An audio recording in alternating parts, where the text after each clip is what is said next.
এখনো কিছু ঠিক নেই, বেরোনোর পরে ঠিক করব কোথায় যাব।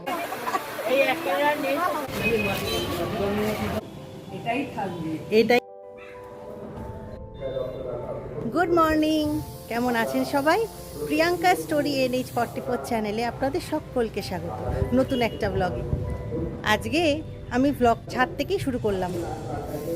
অনেক দিন পরে আমার বাড়ির ছাদে এলাম, জানেন কলকাতাতেও খুব একটা আসা হয় না, আর এই বছরেই আমি এলাম বেশ কয়েকবার, যেহেতু বাবা নেই, মায়ের জন্য আসতে হয়। তাই ভাবলাম যে ছাদ থেকেই ব্লগটা শুরু করি। আজকে সকাল থেকে একটু সময় পাইনি, জানেন একটু কাজের চাপ ছিল।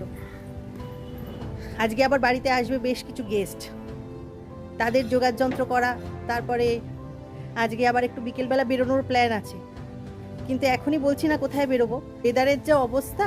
আপনাদেরকে একটা জিনিস দেখাই, দেখুন আমাদের যে নারকোল গাছটা, তার হাইটটা দেখুন, মনে হয় যেন ছাদ থেকে হাত দিয়েই নারকোল পাড়া যাবে। দাঁড়ান দেখাচ্ছি।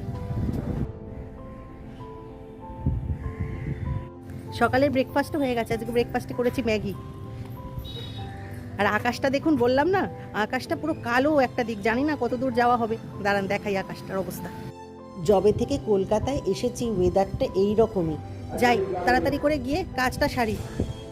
আজকে গেস্ট আসবে না, ওরা আবার আজকে নিরামিষ খাবে, মানে অন্য কিছু খাবে না, তাই জন্য একটু মিষ্টি আর অন্য কিছু খাবারের বন্দোবস্ত করি। কলকাতার মিষ্টির সাথে হায়দ্রাবাদের মিষ্টির কোনো তুলনাই হয় না, জানেন কলকাতার মিষ্টির মতো টেস্ট হায়দ্রাবাদে নয়। কলকাতায় এসে মিষ্টির দোকান দেখলে সত্যি লোভ সামলানো যায় না। হায়দ্রাবাদে আর যাই পাই, কলকাতার মিষ্টি পাই না। ছেলে গেছে মাছ ধরতে আর ডাকছে, মা আসো একবার দেখতে। বেলায় আমরাও করেছি, বাবা মাছ ধরতো আর আমরাও পাশে গিয়ে বসে থাকতাম, জানেন মশা কামড়াতো, মা যে কি বকান বকতো, কিন্তু কোনো কিছুই শুনতাম না। তখন পড়াশুনো থেকে পালিয়ে বাঁচার জন্য মনে হতো মশার কামড়টা অনেক ভালো, এতটাই দুষ্টু ছিলাম। তাই জন্য ছেলে এখন মাছ ধরছে তো সেই ছোটবেলাগুলো মনে পড়ছে। আমার মতো কজন দুষ্টু ছিলেন বলুন তো? আমি তো খুব দুষ্টু ছিলাম। এই দেখুন, আনন্দটাই আলাদা বলুন। আমাদের বাড়িতে হোম ডেলিভারি নেওয়া হয় তো, আর যে দেয় দারুণ রান্না করে, জানেন দাঁড়ান দেখাচ্ছি আপনাদেরকে। করছি আজকে অনেক রকম আইটেম আছে, কারো নিরামিষ, কারোর আমিষ। আমাদের কি বানিয়েছো? তোমাদের বানিয়েছি পরোটা, বানিয়েছি এই যে এটা কুমড়ো দিয়ে ছোলা দিয়ে, একটা ছক্কা টাইপের, আর এই যে পরোটা, তোমাদের দুজনে। আর এদিকে হয়েছে চিকেন, এটা ভাত, উচ্ছে আলু ভাজা, আর হচ্ছে এখানে চাটনি আছে, এই যে চাটনি, আর এটাতে ডাল আছে। এই হয়েছে। ওর রান্নাও খুব ভালো, জানেন একদম ঘরোয়া রান্না। ওই জন্য আমার মা তো অসুস্থ, ওই জন্য আমি ওর থেকেই নিই। বলেছিলাম না গেস্ট আসবে, এই যে এরা কারা জানেন? আমার মায়ের মাসি আর মাইমা, কিন্তু ভালোবেসে আমরাও তাদেরকে মাসি আর মাইমাই ডাকি। রেডি হয়ে নিয়েছি, এবার একটু বেরোবো, চলুন দেখি কোথায় যাই। এখনো কিছু ঠিক নেই, বেরোনোর পরে ঠিক করব কোথায় যাব। এরকম কজন আপনারা বেড়াতে যান বলুন তো? আর যাচ্ছি কার সাথে জানেন? আমি আর আমার ছেলে। চলে এসেছি বেহালায় রামকৃষ্ণ বলে একটা শাড়ির দোকানে, আর এখান থেকেই আমি বরাবর শাড়ি কিনে থাকি। এই যে শাড়িটা দেখছি এই শাড়িটাই আমি নিয়েছি। আর সবচাইতে বড় কথা কি জানেন, আপনারা যেমন বলবেন ওনারা তেমনই বার করে দেবেন, কিন্তু দামটাও খুব আয়ত্তের মধ্যে থাকে।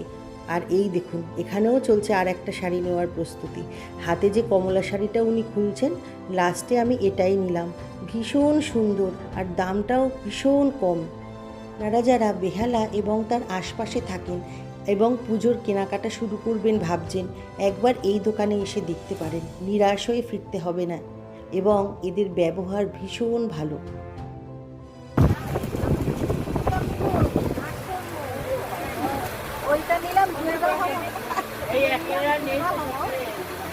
কেনা হয়ে গেছে, বাড়ি গিয়ে দেখাচ্ছি, চলুন। যা ভিড় রাস্তায়, পুজোর মার্কেটিং শুরু হয়ে গেছে। যদিও এটা আমি পুজোর মার্কেটিং করলাম না, আমার একটা নাচের প্রোগ্রাম আছে, তার জন্যই কিনলাম শাড়ি।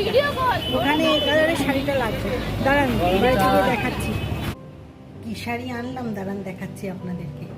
আপনাদেরও কি পুজোর কেনাকাটা শুরু হয়ে গেছে? আর আমার শাড়িগুলো কেমন হয়েছে অতি অবশ্যই কিন্তু কমেন্টে জানাবেন। তাহলে ব্লগটা আজকের মতো এখানেই শেষ করছি। সবাই খুব ভালো থাকবেন, সুস্থ থাকবেন, আমার সাথে থাকবেন। আর যদি আমার ব্লগটা ভালো লেগে থাকে অতি অবশ্যই সাবস্ক্রাইব করবেন, লাইক করবেন, শেয়ার করবেন আর কমেন্ট করতে কিন্তু ভুলবেন না।